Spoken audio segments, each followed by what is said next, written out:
çaresi yok mu bunun?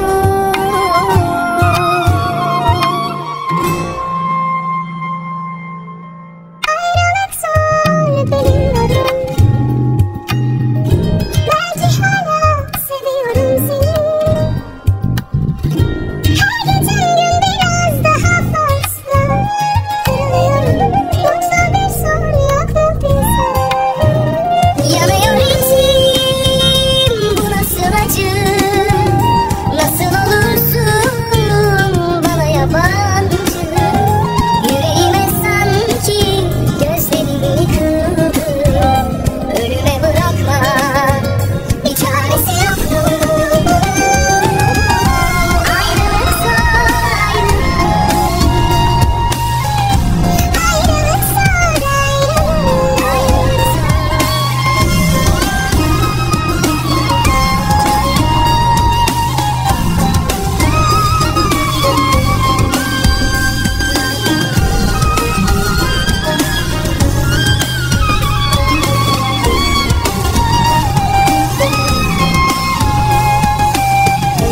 Her geçen gün biraz daha fazla kırılıyoruz, mutlu bir son yok mu bize?